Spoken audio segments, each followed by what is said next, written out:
cá, me diz uma coisa. Você tem dificuldade de enxergar quais que são as distâncias corretas na hora que você vai calcular a reação de apoio em treliça?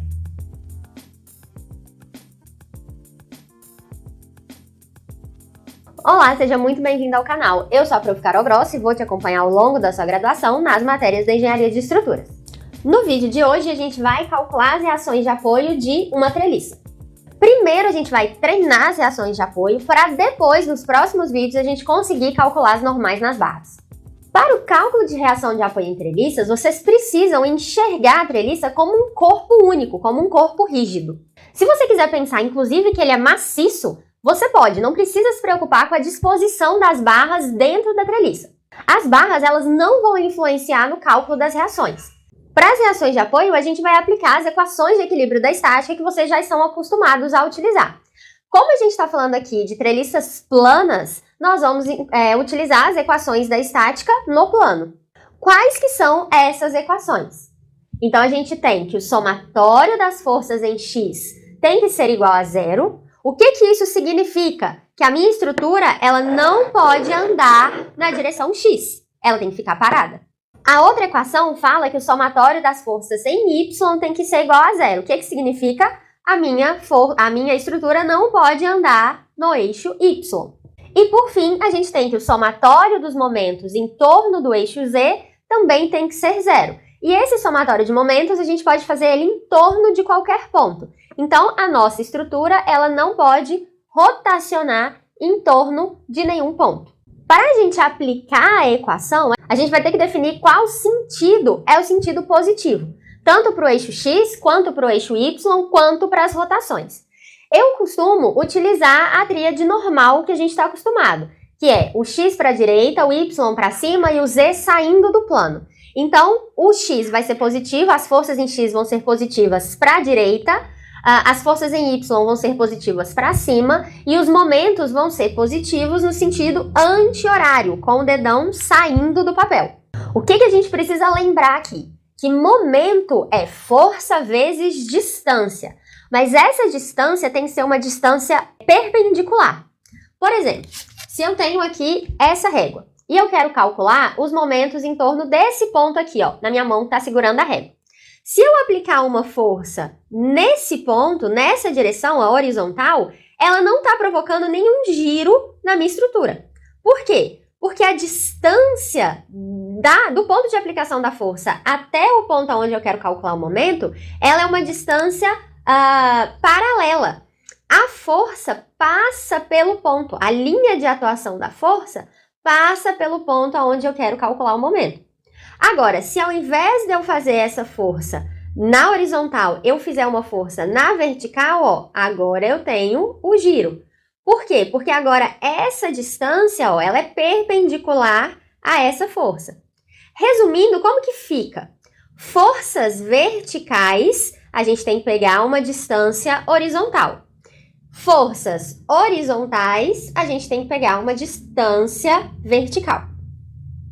A distância sempre tem que ser perpendicular à força. Bom, outro ponto importante.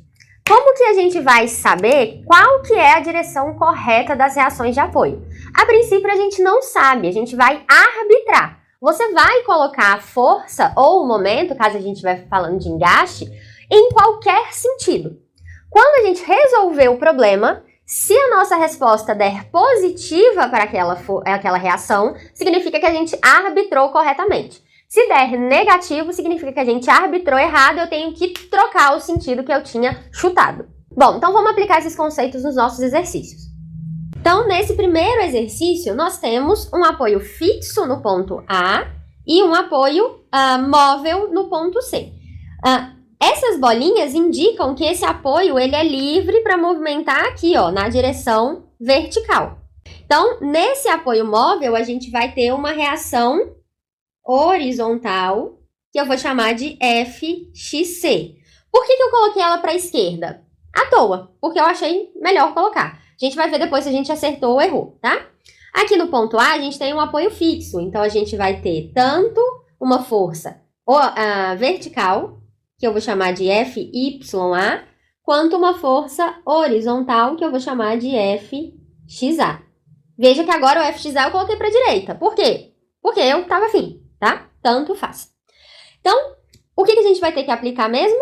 Somatório de fx igual a 0. E eu vou considerar que para a direita é positivo. Somatório de fy igual a 0, que eu vou considerar que para cima é positivo. E somatório de momentos em torno do eixo z é igual a 0, que eu vou considerar anti-horário sendo positivo. Tanto faz qual das três equações eu começo, tá? Sempre vai dar certo, independente de qual você começa. Nós vamos começar pelo somatório de forças em y, porque eu só tenho uma incógnita em y, que é o FYA. Então, o que eu vou ter? Somatório de FY igual a 0, para cima positivo. Quais são as forças que estão na vertical? O FYA, que está para cima, então, de acordo com a minha convenção, ela é positiva, mais FYA. Eu tenho esse menos 200 aqui, porque está para baixo, né? Menos 200 newtons. E eu tenho menos 300 aqui em cima, ó. Menos 300 newtons igual a 0. Então, quando eu resolver isso aqui, ó, eu vou ter que o FYA vai ser igual, aqui vai dar menos 500, quando eu passar para lá vai ficar 500 newtons. Como deu positivo, vou até escrever o positivo aqui, não necessariamente precisa, tá? Como deu positivo, isso aqui significa que eu acertei o sentido.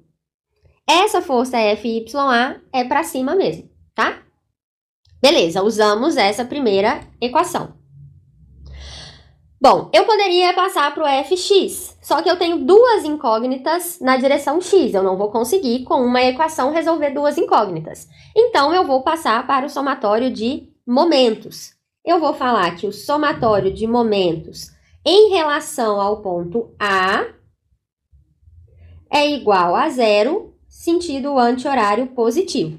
Posso fazer em torno de qualquer ponto, mas aqui é interessante que a gente escolha um ponto onde eu elimine o máximo de incógnitas, tá?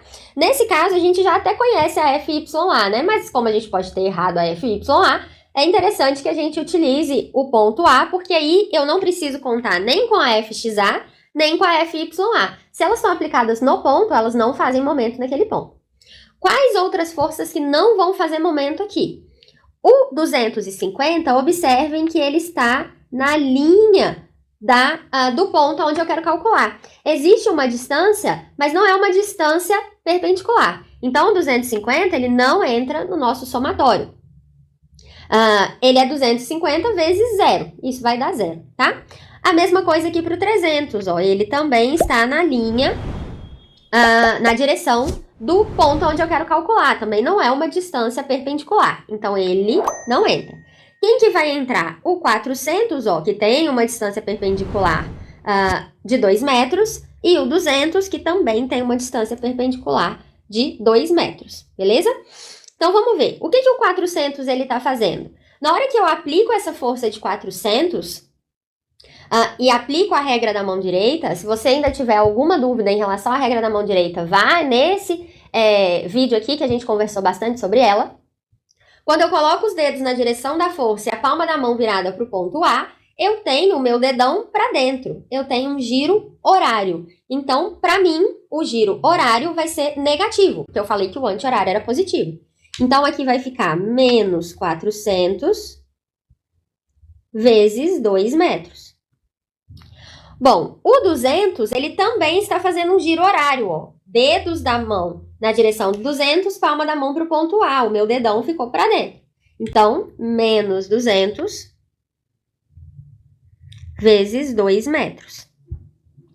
Qual a última força que a gente tem aqui fazendo o momento no ponto A? O próprio FXC. E eu preciso da distância perpendicular até aqui o ponto A. Então, se a gente observar, ó, a distância perpendicular é essa distância aqui, ó, 2 metros. Tá? Não importa se esse FYC está um pouco afastado na outra direção, tá? Eu só preciso pegar a direção perpendicular.